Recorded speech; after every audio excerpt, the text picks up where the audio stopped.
Hi there, Matt Patterson here at the Harbor, and I am excited to announce that we are resuming services this Sunday, June 21st, Father's Day at 10:15. We are excited to do this, and we are thankful for all the people that have stepped up to help make this possible. There was a lot of effort put into this and a lot of work that's been done. In just a couple days, we are excited to be together again. And while we're excited to be together, we want to emphasize that it is okay to stay at home. If you have any reservations about joining us, we would encourage you to remain at home and join us on our live stream that we will be continuing to provide at harbor316.org. In order to abide by state and county guidelines for the COVID-19, we have several things we need to do as we gather. The first thing is self-screening. If you are experiencing cold or flu-like symptoms, we kindly ask you to stay home. In the name of protecting others, we would also require that you wear a mask while inside any of the buildings. Anyone who prefers not to wear a mask will be asked to worship with us outside. You can do that in this courtyard right here. Children under the age of 13 are not required to wear a mask. We can leave that up to their parents. Another thing we are going to need to do is continue to maintain physical distancing of 6 feet. You've gotten used to that probably everywhere else, and it's no different here, of course, except for those within your household. That means no hugs, no handshakes, or other physical contact. We would also just encourage you to avoid touching surfaces unnecessarily, and as you do, before, after, and even during the service, to wash your hands thoroughly with soap and water for 20 seconds.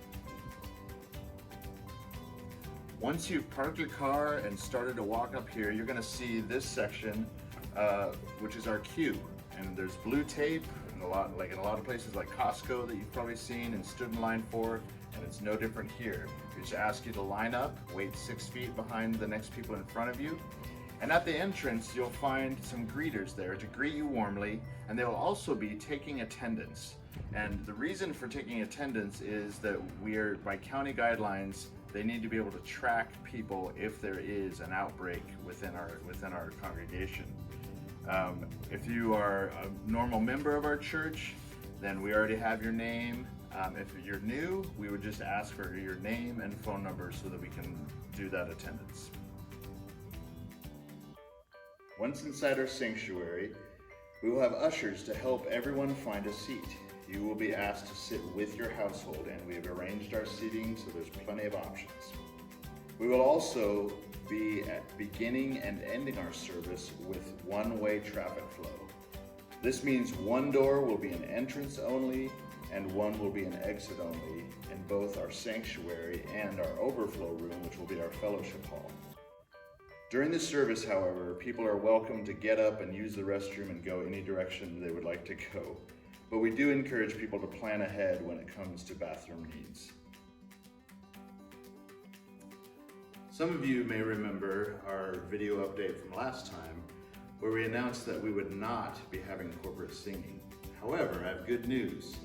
After looking at the county guidelines a little more closely and considering it, we decided that we will have corporate singing provided people wear masks.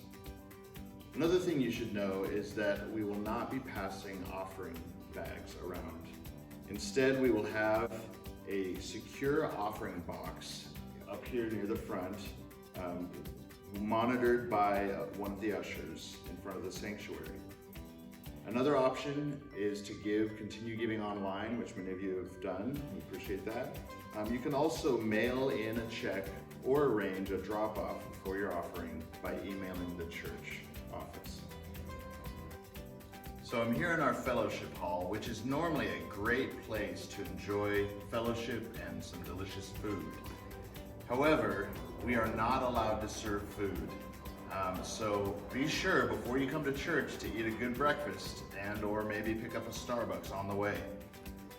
In addition to that, another change, unfortunately, is that we are not able to offer children's church. No classes, no nursery. Children must remain with their parents.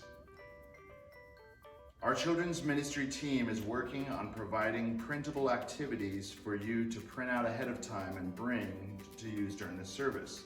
In the meantime, while they work on that, we encourage you parents to bring something suitable for your kids to do, if that would be helpful, while they sit with you during the service.